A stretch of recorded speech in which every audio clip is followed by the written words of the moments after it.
Welcome back to another recording of Elevate Your Brand. I am Chris Anderson, your host, and today we're going to be diving into how we can be better at sales and our sales process and everything else that you need to basically know about selling with your small business starting out. So we're bringing on a great guest to talk about that. Today we got Gary Geiman, who is a business growth expert. He's an author. He's a public speaker. And he is with the Dominate 8 Partners, and he's going to dive us into and dig into just our sales strategies, just from his expertise. So, Gary, thanks for being on Elevate Your Brand today. Thanks for having me, Chris. I'm looking forward to this. For sure. Yeah, well, I'm excited to dive into this. I think we can't practice enough at selling and our sales strategy within business. So excited for the pointers and everything you give us today. But, what got you into doing business, helping businesses, like what led you into that field? And I feel like it's been a culmination of everything in my life. As I got it kind of into the workforce, I got my first taste of sales when I was 19. I sold lawn care, and I started working for, the name of the company at the time was ChemLawn. I think now they go by True Green. Yep. Okay. Started working for them, and you'll appreciate this because we live in the Midwest. I started selling lawn care on December 8th. Oh, great time to start selling. You got to become good then.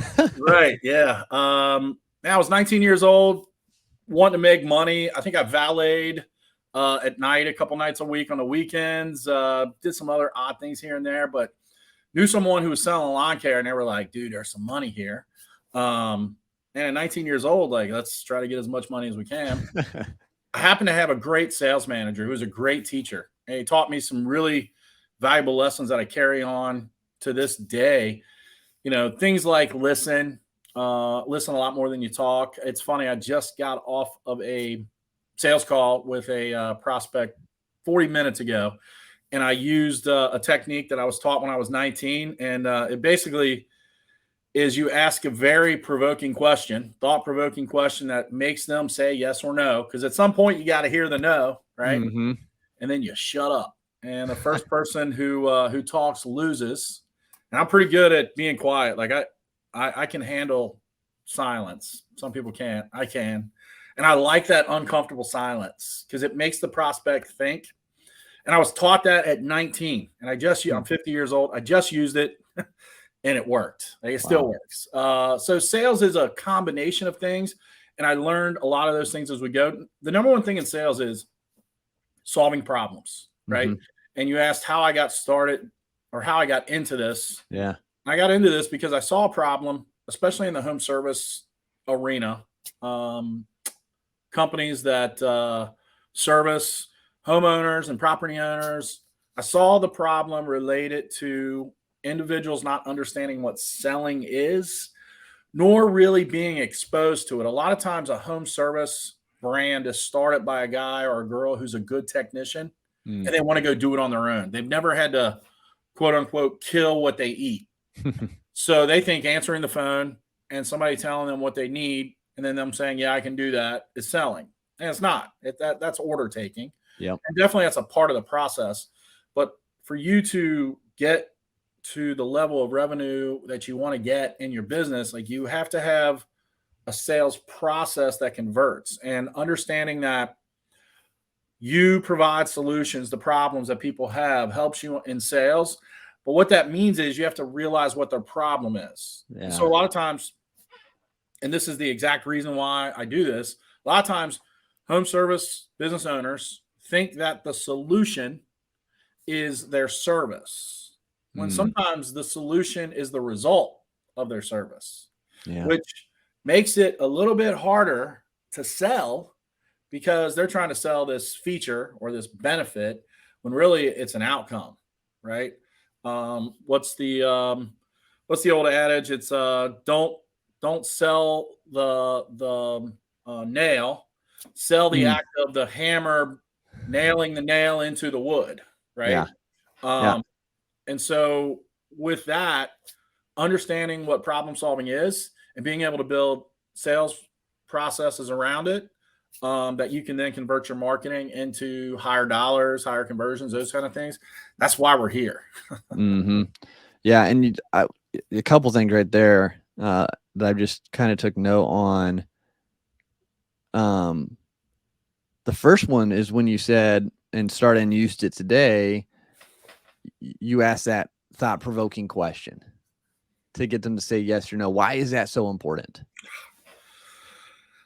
You know, people, so it, like in my business and similar probably to yours, people have a need for something, right? Mm-hmm. There's a need there, and they're trying to align with, if they're talking to you, they're trying to align with you and your company. If they're talking to me, they're trying to align with me and my company. Everybody listening, like when you talk to a prospect, they're trying to align with you and your company. And we all have core values that we do business by, live by, act by. And I'm very strong about my core values. And if a prospect doesn't meet the core value, or they have a lack of something in their business that keeps us from being able to help them be successful, I'm very Mm-hmm. open and honest at that level. Because number one, I don't ever want to chase money. And I don't ever want to chase prospects. Like, we put out messaging, that messaging draws people to us. So thought provoking, in my opinion, and in this sales process, is the part where that customer determines if they really do align with you or not. And so, for instance, in this situation, the question that I asked them, because you know they're wanting to get to a level 2, 3x their revenue, Mm-hmm. and they've been stagnant for 4 years, right? And sometimes this is a new customer too, like they just started in business. But this applies to a lot of people that are stuck and they reach out. Mm-hmm. And my number one question that I ask them, because they're always like, I want to hire you, but I want you to do it my way, right? That's kind of like if you have a Mercedes and you take it to the dealership and you're like, hey, I want you to fix that. And I have no idea how you fix it, but I'm going to tell you how to fix it. Impossible, right? Impossible, Right. right? But that's what business owners do. That's what we do. Like we have an EIN, and so we think we know everything. When we Mm-hmm. really know some, we don't know all. So my thought-provoking question to this guy, and I ask this a lot to customers, especially when they're stuck: do you want to be right, or do you want to be, or do you want to have us help you get to where you want to get? Because you can't be both. Wow, that is a good question. And I struggle with this in my own life in many, many ways. Like, I know what I'm really, really good at, and I know what I'm not good at, right? And I sometimes push up against that ego as well. Like, Mm-hmm. go to my doctor. Hey, doctor, I don't feel so good. Well, you probably shouldn't eat so much sugar. Come on, doc. You don't know what you're talking about. Yeah. Like, I can eat all the sugar I want. I know I can. Okay. Do you want to feel better or do you want to be right? And you have to act like that's a crushing question in the sales process. And you know what? You have to be okay if you're on the end of asking that question. You have to be okay with that prospect telling you know what, I want to be right, and then Yeah. understanding, okay, that's not the right fit. Mm. Yeah, that's a good point. And I think that's, especially people starting out, that's a hard thing, a hard position to come from is, like you said, you don't want to chase money or prospects. And so like being able to say, no, like you're Yeah, not a good fit. Like, and at the beginning, like I said, it's hard for a lot. It was hard for me because it's like, well, revenue is nice. So, you want to eat. You want to eat. yeah, exactly. But like in like for where I am now, like if you bring in someone just to chase that money or whatnot, like they usually end up being bigger headaches as clients. They will take more of your time. Yes. You'll make less money. You'll Mm-hmm. not get the results. It'll just be a snowball of negativity. Yeah. And that's just not in one realm of business. It's in many realms of business. I was listening to a podcast and they were talking about acquisition, and when private equity gets involved. And what Mm. private equity does is try to shine a light on all the strengths. And they look at the things that you do really, really well that produces or that has high production value. So I went through a private equity exchange where I sold a business back in 2018 in the home service space, and they did exactly that. They were like, okay, your strength is customer acquisition, and then getting those customers to buy from you over and over and over again. but you focus more on the acquisition than you do on them buying from you over and over and over again, although you're really, really good at that. And so basically what they did was they took that piece of over and over and over again, and they basically put it on steroids and took that piece of it that was like 30% of the revenue, 40% of the revenue, whatever that number was, it was somewhere in there, and they like 10x'd it. And in business, it's hard sometimes, like identifying and knowing what you're really good at. But if you can, and you focus on those things that you're really, really good at, and then you put people, teams, partners, vendors in place that do the other things that you're not good at, that's how you can achieve levels of success. But like you said, it's hard starting out because you probably have limited resources. Most of the time you have a lot more time than you have money. And so we're willing to exchange time to learn or time to gain, when really time is the most valuable resource we have, because nobody's making any more of that. It's true.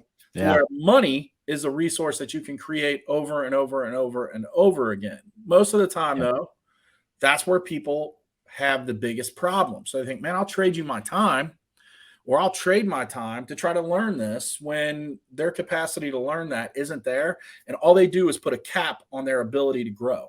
And if you look at teams or you look at companies that don't have that problem growing, it's because they trust others. They utilize partners. They have teams in place that can make stuff happen. They have key people that they count on to make decisions. And success leaves clues. And if you want to get to a level of success, like you match what that company or other companies are doing, it's amazing how it falls into place.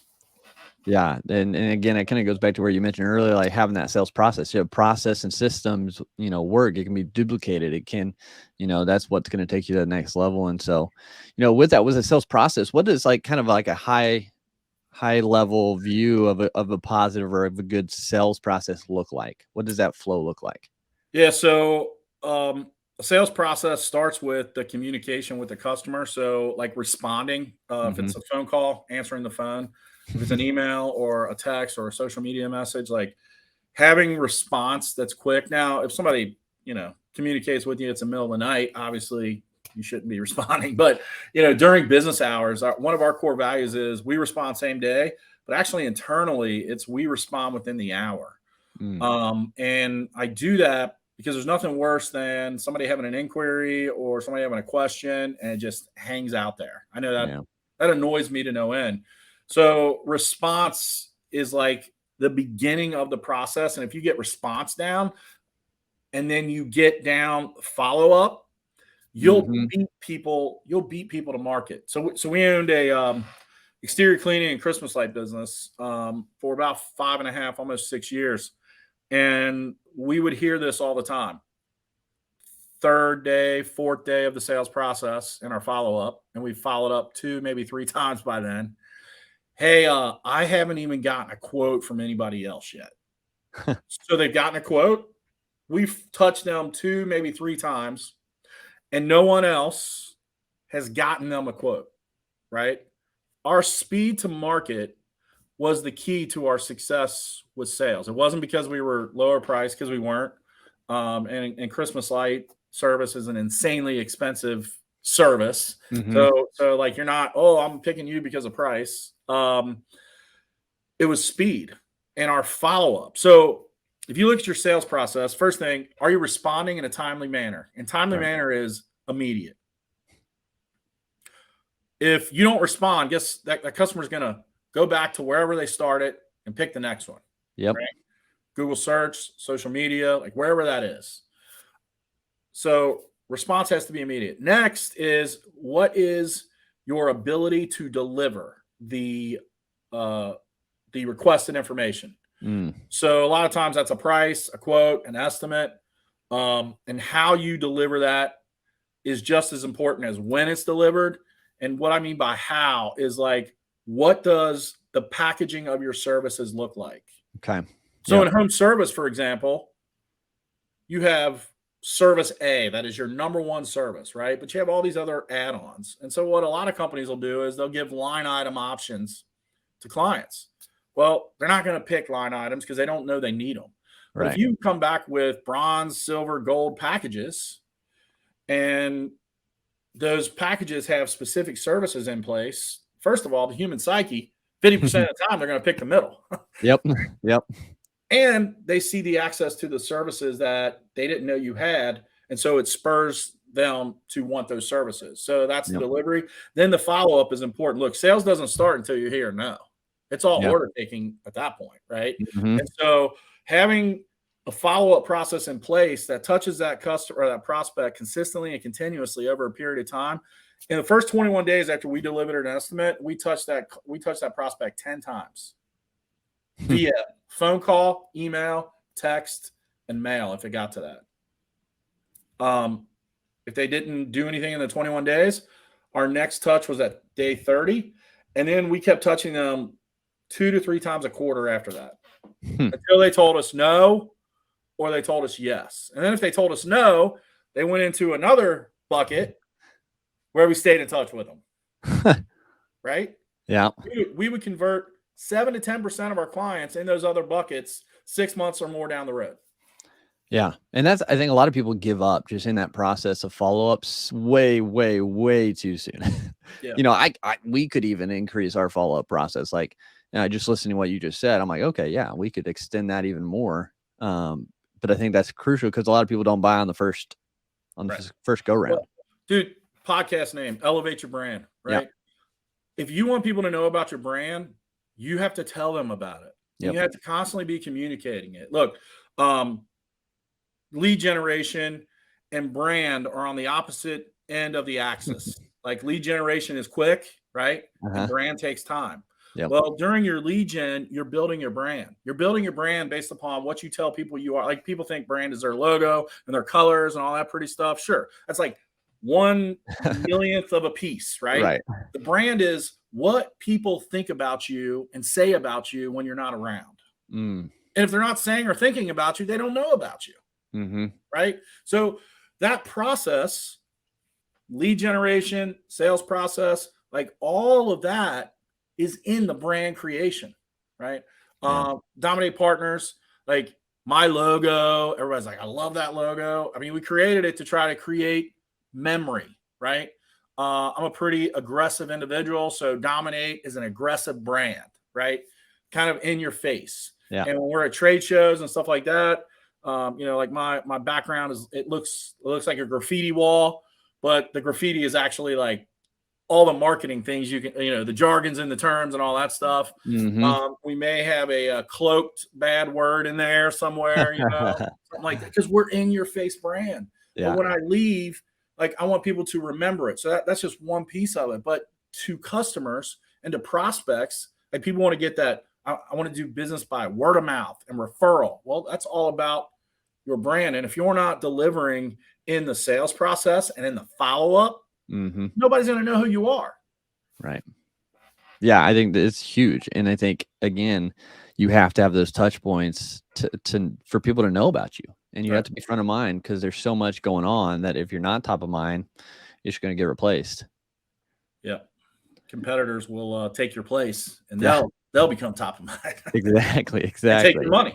Yeah. Yep. Yeah, for sure. And it's, I think, kind of with that process you mentioned earlier too, that I wanted to dive in a little bit, is when you're in the sales process, you have to understand and figure out what's the actual thing you're selling. It might not be the nail.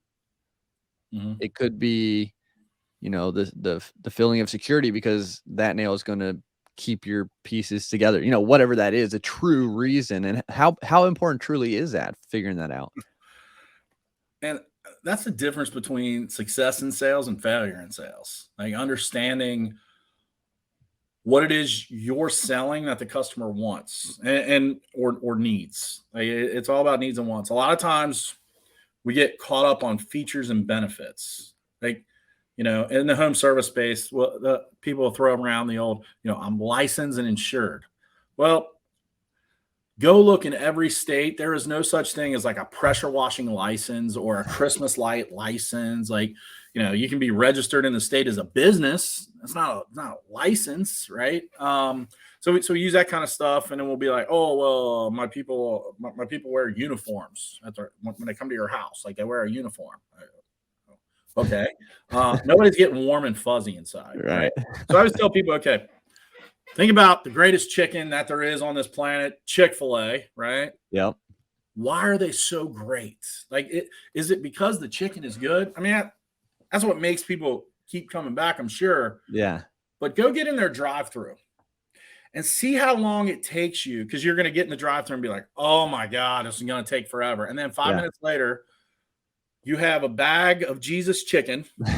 Yep. And you are on your way, right? Yeah.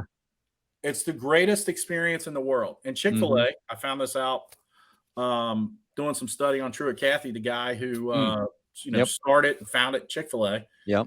They would rent out stadiums to test their drive-thrus. Wow. And to train people on their drive-thru. Right? Huh.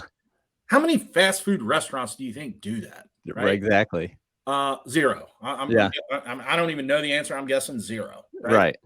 But they want to make sure that your drive-thru experience is head and shoulders above the rest. To me, like going into a restaurant, going into a Chick-fil-A, I don't mind it. Sometimes I'll like do the calculations. It's going to be longer this way or longer that way. And the only really times I go into a Chick-fil-A is when I'm traveling, because I'm trying to be healthy, and I have my wife watching me all the time. It's like, yeah, we're not Chick-fil-A.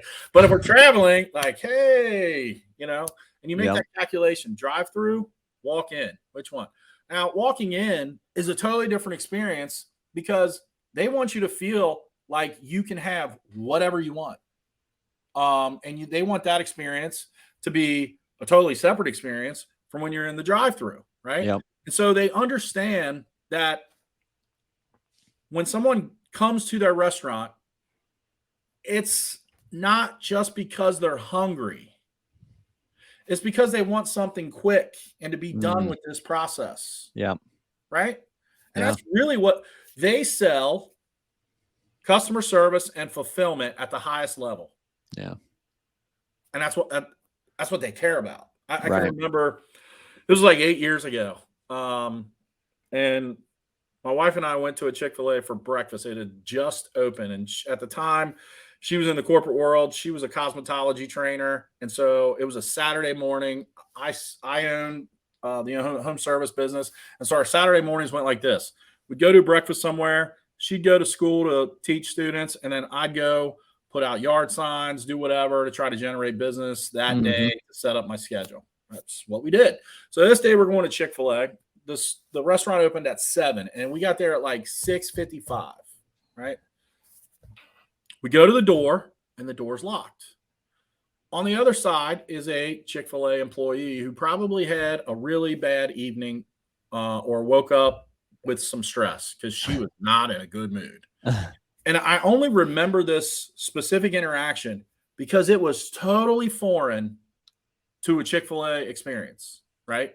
Because their job in creating their brand is, when you think Chick-fil-A, you think customer service, an interrupted, ridiculous experience, and oh, by the way, chicken, waffle fries, right? Yeah, and that's what you think about, and that's what they want you to believe. So, in looking at your business, like how can you take those lessons? Because I said success leaves clues. Like Chick-fil-A has never had a year where the revenue was less than the year before.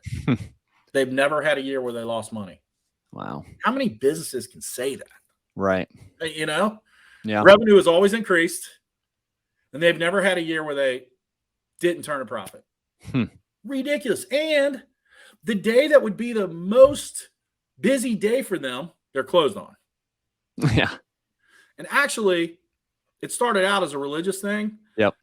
But now their executives say the reason why they don't open on a Sunday is because it would crush their ability to be able to fulfill the rest of the week. They wouldn't have enough product.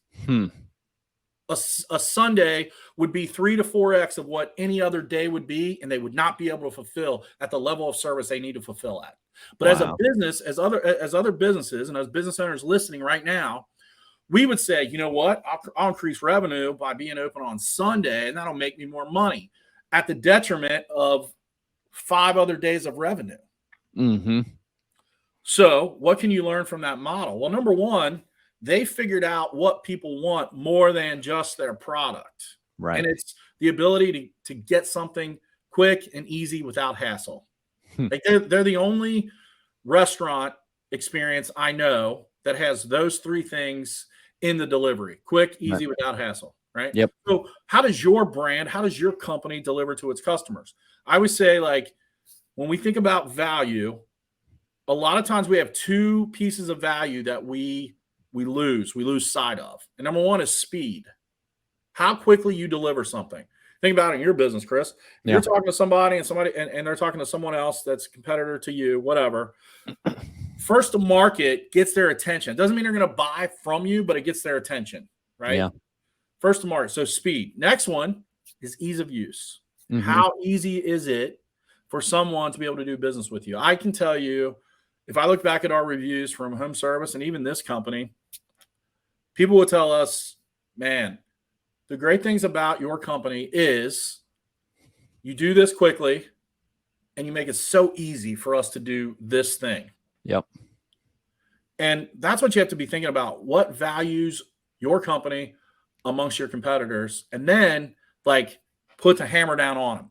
Because everything else that you think is a value isn't a value to your customer. It's in your mind that it's value. But until you get into your customer's mind and realize, okay, they want something easy, they want something quick, they want something that has no hassle. How can I deliver that? And then you begin delivering at that level.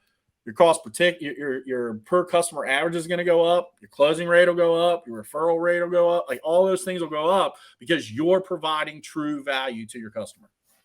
Yeah, that's so right too. Because, like, our clients, like, we've polled them and surveyed them and stuff, and a lot of it is you've made our podcasting process easy, our sales process easier because of the podcast. People are warmed up to what we're doing now, and you take so much out of our hands and make it simple. That's the only reason we start a podcast. So, like, the simplicity is there, the turnaround's there, and the quality is there. And so, yeah, I mean, that can be further from that can be closer to the truth there. Like, we can't get blinded by all the good things we've created in our product and miss, like, the true reason why people want it.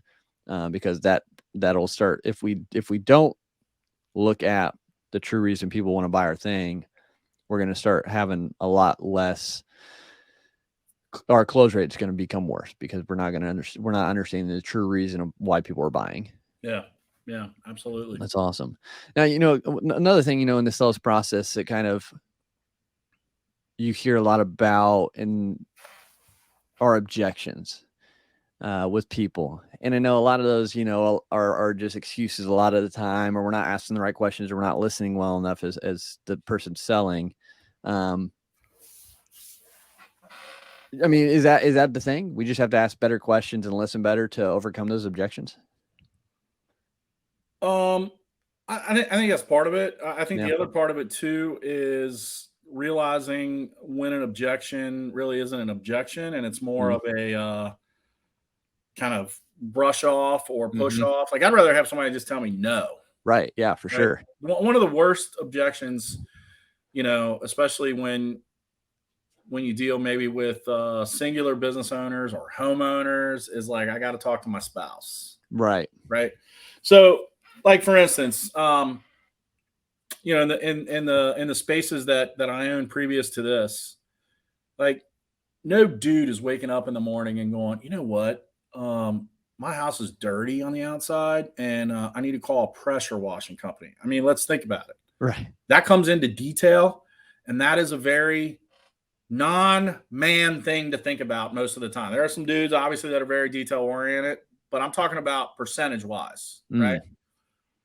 My wife is the one that would tell me that, right? So if I do honey, I'll take care of it, blah, blah, blah. I reach out to a company, be like, hey, I need this, blah, blah, blah. Hey, we can get you on the schedule, next Monday. let me talk to my wife. Really, dude? No. You Yeah, don't need to exactly. talk to your wife. Right. She's the one that told you to do this, right? So there's usually an objection means there's another reason why they're telling you no. Yeah. In the great movie, The Boiler Room, Ben Affleck, when he is in his training mode and he's got 20 telemarketers that are slinging fraudulent stocks, he's talking about objections and he goes, tell me you don't like my necktie, right?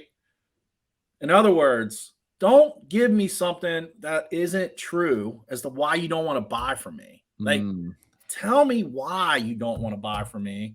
And that's really what an objection is. So as a salesperson, our job is to find out that real reason. And I think that's a craft. There's some really good follows out Uh-huh.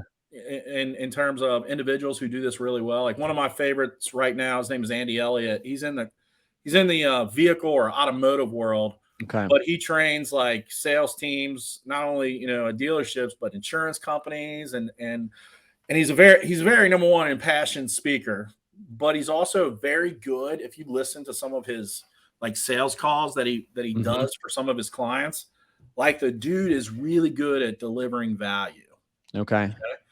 And then he turns that value around and basically, don't you want that value? It's not what he says, but that's basically the gist of it, right? Yeah. So when you get an objection, number one, you should have the primary objections that you get. Like you should have them until you have them memorized. You should have them written down somewhere so you can look at them with great rebuttals, right? Okay. Yeah. And then they should become just part of your talk off, right? One of my favorite objections was when they said to us, "Hey, I haven't even gotten another quote," and our rebuttal was, "I can definitely understand that you're wanting to get other quotes, but let me ask you this: what does that make you feel about how they're going to serve you if you give them the business that it's taken them long to respond to a simple thing of just giving you a price?" Yeah. Oh, like how you overcoming that, right? Right. There would still be people that'd be like, "Well, I just want to make sure." Blah blah blah. Okay, Right. but then there would be people that would be like, you ain't wrong. Like you Right. ain't wrong. Okay. Yeah. So you have to come up with, okay, what are and I always say like pick five, the top five, have a great rebuttal. Don't be afraid to be direct. Like we're so afraid of asking those direct questions. I mean, that Yeah. rebuttal that I just gave you to that objection, very direct. Like it's going to hurt somebody in terms of, oh, that's tough, But if Right. you're not direct, everybody's just going to keep beating around the bush and you're not going to get any business. So with objections, identify your top five. Are they legit? Right. And then get a rebuttal for it. The objections that aren't legit, like, hey, I can definitely understand you need to speak to XYZ. If it's a company, to a partner, to this, to that, what do you Mhm. think they're going to say? Like, what's going to be their number one stumbling block or number one reason why they don't want to do business with us? Like, what is Right. that? Right. Yeah. And that person's going to tell you what their issue is, or they're just going to say, I don't know, I have to talk to them. So, like, you have to determine objection, legit or not. And those objections that are legit have rebuttals. And then it's a craft. Like, you have to constantly be practicing how to communicate what it is you do, who it is you do Mhm. it for, and how well you do it. And if you do those things over and over again, then your sales process becomes a lot easier. Yeah. No, I agree on that. I think and that's the thing. And I think a lot of people, especially starting out, just haven't done enough either. They Yeah. haven't done enough reps.